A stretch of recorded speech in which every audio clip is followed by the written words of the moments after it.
Hey guys, I'm Ivory, and today's video is going to be the best and worst hydrating foundations for oily skin. I know a lot of people, including me, thought that hydrating, luminous, dewy equals bad for oily skin. And I've tried a ton of different foundations. At this point, I think I've done over 30 wear tests, and they were all different finishes, and I can tell you that it's absolutely not true. I think that it's definitely harder to find foundations that work for us if they are very dewy or glowy, but there are some that worked really well with my oily skin. Ones that aren't greasy, they don't separate or get cakey. So I want to do this video because I know there's a lot of people with my skin type that only stick to matte foundations because they are typically catered towards our skin type, but want to try other more glowy natural finishes. The foundations are going to range. There's some drugstore in here, but there's also some high-end. I did do a video where I talked about the best foundations of 2019, but a lot of the foundations that I mentioned today I tried after I made that video, so I'll link it above because I do feel like that video and this one will complement each other really well. But before we get into the video, be sure to subscribe if you haven't already. I post new videos every single week, and also be sure to follow me on my social media. Everything is _ivorycherry. So I'm going to start off with the good foundations first, and I'm not going to start in any particular order. So the first foundation I want to talk about is the Fenty Beauty Hydrating Foundation. This has great coverage. I would say it's medium full. I do prefer the original. I think I use just a little bit less product to cover my entire face, but it's not a lot more. When you first apply this, and they even advertise it on their website, it's not dewy. It comes off as a very natural, subtle glow. Absolutely beautiful. It lasts a really long time. I think if you liked the original Pro Filter matte foundation, you might like this one, and also the shades are identical as well. I did a video where I compared the foundation side by side. They're both the same shade, and I couldn't tell the difference in color. I could just tell that one was matte and the other one was more luminous. And this foundation will last at least 10 hours, which is pretty much my minimum, considering a person has like a 9-to-5 job and then they had a commute of a half hour each way. That adds up to about 9 hours. And I would say that of the two foundations, this one is more of an everyday versus the original one, just because it does look a little bit more skin-like. The next one is the L'Oreal Infallible 24-Hour Fresh Wear Foundation. Oh my god. For months, I have been looking for an alternative for the CoverGirl Vitalist Healthy Elixir. This is it. The only difference is this one, I would say, is a medium coverage, whereas the CoverGirl Vitalist Healthy Elixir was a medium full. I mean, you could probably get medium full with this one, but on my skin, it looks best at medium coverage. They both even have that distinct smell. It smells like clean linen, you know, that scent from Febreze. This one smells especially just like that. It doesn't have the vitamins like the Vitalist Healthy Elixir, but it does have SPF 25, which I love. Whenever I'm not filming but I need to go out and wear makeup, this is the foundation that I've been wearing. I cannot say enough good things about it. I have put off trying this for years, and I've seen the hype around it, and I get it now. It is so good. It's one of my new top favorites. It lasts such a long time, and it looks really natural, very skin-like. It doesn't really settle into my fine lines, and considering that this is an affordable foundation, it should be priced at a high end because it's just that good. And it's funny because I was losing hope that I would ever find an alternative to the CoverGirl foundation. I like to joke with my husband that he has what I call the cherry curse. When I started dating him, I realized that whenever he expressed that he really liked something, like loves something, for whatever reason, it would always discontinue. There was a cereal he really liked. He would get it every single week, and then one day, poof, it's gone from the shelves, and we never saw it again. And then one time we went to Outback, and his sister got mac and cheese, and he's like, "Can I have some?" And he liked the mac and cheese so much that the next time we went to Outback, he ordered the mac and cheese, and they changed the noodles. And he's like, "Oh my god, of course, the one time I finally decide to order mac and cheese and they switch it up on me." And of course, it never happened to me, so I could just sit back and laugh. But the minute I got married and legally changed my last name to become a Cherry, it started happening to me. There was these chips that I really liked. I got them every single time we went grocery shopping. One week I get there and the brand is still there and all these other flavors are still there except the one that I like. And when I told Steve I couldn't find my chips, he's like, "You have the cherry curse." And I'm like, I was so upset. I was like, "Don't you put that evil on me." And then when I saw that the Vitalist Healthy Elixir was gone, I was like, oh my god, it's the cherry curse. So if you ever loved it or you really wanted to try it but you can't get a bottle, you can blame me. But I will tell you that this is a very good alternative. So the next foundation is the Milani Screen Queen. When I did this wear test, the first day I had a really bad first impression of it. It was cracking, separating. I didn't like it, and it was really heavy on me. What I've learned is the less, the better. If you like medium coverage, this is a good one. I wouldn't go full with it just because you have to add quite a bit of foundation to get there. Unless you have really clear skin, maybe you won't need as much foundation. But I think if you're doing more than 4 pumps total for your entire face, you might get into a little bit of trouble because that's what happens happened to me. I also found that it helped to add loose setting powder underneath my foundation. So I would say try this foundation without adding powder first. And if some areas are problematic for you,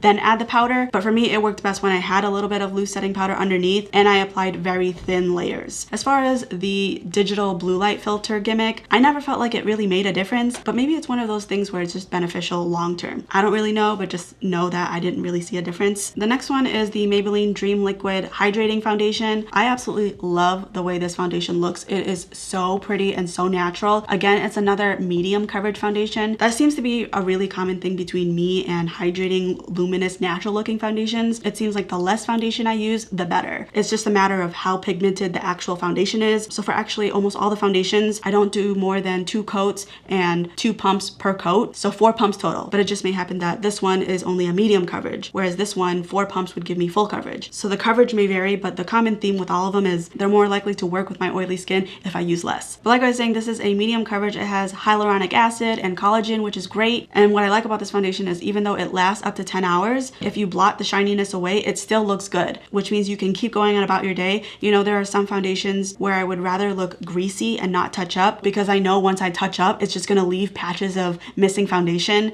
So it's better that I look super duper shiny and everything is intact versus me looking matte, but like pieces are missing. This is not one of those foundations. It does very well with touch-ups. The next foundation is the Smashbox Studio Skin 24-Hour Hydrating Foundation. This is a really tiny bottle because it came in my Ipsy bag. There are people that are confused about the name because it says 24-hour wear. Originally, this was the 15-hour wear, not 24 hours. I have a lot of people who comment on that video wear test and they're like, I found the 15-hour one. I'm so confused because there's another foundation that they have and it doesn't look like the right one. I completely understand the confusion. I'm here to clear it up for you. The 15-hour wear and the 24-hour wear, they're the same one. Not only did they rename it from 15 hours to 24 hours, but they also changed the price. They decreased it, which I think is awesome. From what I remember, this was either a medium full coverage. It's a little confusing because the name says hydrating, but when you apply it, it's more of a natural satin matte. So even though technically the finish of this isn't categorized for this video, the name of it construes that it could be. I would say that out of all the foundations I mentioned today, this is probably like the mattest of all of them. By no means is this like matte. It's just not as luminous as the other ones, but this has really good wear time. And also just like the last one, it's one of those foundations where if you touch up, it's still gonna look good. The next foundation is the Maybelline Dream Urban Cover Foundation. This has antioxidants and SPF 50, which is really high for a foundation. When you open it, it definitely does have that sunscreen smell, but it dissipates pretty quickly. This looks so natural on me. It's like my skin, but better. I will still see a little bit of my blemishes and my acne peeking through, but it just evens everything out and looks so pretty. It says full coverage. It was never full coverage for me. It's quite liquidy. I would say that it's a low medium to medium coverage. And out of all the foundations, this lasts the shortest amount of time. This gives me a good 7 hours before things start really going downhill. I still wear this when I'm gonna be out for like a decent amount of time, but not like a very long amount of time. And the last good foundation I wanna talk about is the NARS Natural Radiant Longwear Foundation. Again, I had the same issue with this one as the Milani Screen Queen. Both on the first day, I hated them. I would say that this one is a pretty good dupe for this one, so try this one first because it's cheaper. I had the same issue where the first day it looked absolutely horrible, but the second day where I applied way less foundation and I ended up having to put loose setting powder underneath my foundation, it wore so much better. So I would say that this wears really nicely. You'll get at least 10 hours of wear with this, but don't use more than 4 or 5 pumps total. And if you find that this is still giving you issues, try to put loose setting powder underneath because that ended up being what I had to do. And doing that step isn't really uncommon for me. I put loose setting powder whenever I know I'm gonna be going out and wearing my makeup for over 10 hours. But there are some foundations I have that I don't need to do that, but this is not one of them. So now that I know that, I just know to do that extra step before I apply the foundation. All right, so that was all the good foundations, and now we're gonna move on to the bad ones that I don't recommend. Luckily, there are only a few. There's only 3. So the first one I wanna talk about is the ColourPop No Filter Sticks. I don't even have it to hold for you. I'll put up an image, but I ended up selling it on Poshmark. For those of you that are unfamiliar, Poshmark is a place where you can sell your stuff for a discounted price and people can negotiate with you. So I ended up selling it, which I'm really happy about because hopefully someone gets use out of it because it was just sitting in my drawer. As you can see, I have a bunch of notes for good foundations and bad ones. For the ColourPop sticks, I only have 1 note and I put gross. I have tried to make that foundation work with me so many times. I've tried being nice to it. I've tried berating it. Nothing works. It takes a ton of layers to get to the coverage that it says it's gonna be. And even when you set it, right away, when you touch it, it transfers off. You know, when you set your entire face with foundation, at least for like an hour or two, when you touch it, nothing comes off. But with that foundation, even when I set it heavily, as soon as I touched my face, it just transferred on my fingers. It looked really cakey. It was super unforgiving, and it doesn't last a long time. I actually don't really like ColourPop foundations. I've tried the original liquid one, and I don't really like that one either. But the original one, I would only trust it if I mix it in with another good foundation. So that one isn't great either, but it's not nearly as bad as the stick version. The next foundation I want to talk about is the Pat McGrath, what the hell is this called? Skin Fetish Sublime Perfection Foundation. It's all lies. First off, I think this is advertised as a light medium coverage, which it definitely is. I did not get a lot of coverage with this, which isn't really a big problem because they warned you ahead of time. The issue I had is it doesn't last 9 hours, which for $67, it damn well lasts like at least 11 hours for me. And at the end, it was super greasy, super oily, and for that price point, that's just unacceptable. If you are looking to gift something to someone that you hate, this is it. Say you hate your sister or something. On her birthday, you give her this and she's gonna see the name and then she's gonna look up the price. She's gonna be like, oh my God, you spent this much on me. Thank you. You must really love me. But inside you're gonna be laughing because you're gonna be like, haha, joke's on you because you gonna look like shit. That is the only scenario where I would see myself buying this foundation. And the last bad foundation is the Anastasia Beverly Hills, I think it was called the Luminous Foundation. I don't actually have it. I'll put up a picture, but I ended up actually returning it. The coverage was pretty good. I would say that it is a medium full, but for me, it just wasn't worth the price. For me, it didn't last more than 9 hours. It was pretty greasy at the 9-hour mark. I think it's good up until the 6-7 hour mark. After that, it goes downhill real fast. And for something to be priced that high, 6 to 7 hours, just, it's not worth it for me. But if you really like that finish, I would say go with NARS because that is pretty similar, or I would go with the Fenty Hydrating one. So that's it, guys. That's my entire list. Let me know if you want me to do this video, but with all matte foundations, because I think that might be kind of interesting. But if you enjoyed this video, don't forget to give it a thumbs up and feel free to comment down below what other types of videos you'd like to see from me. Thank you so much for watching, and I will see you in my next one.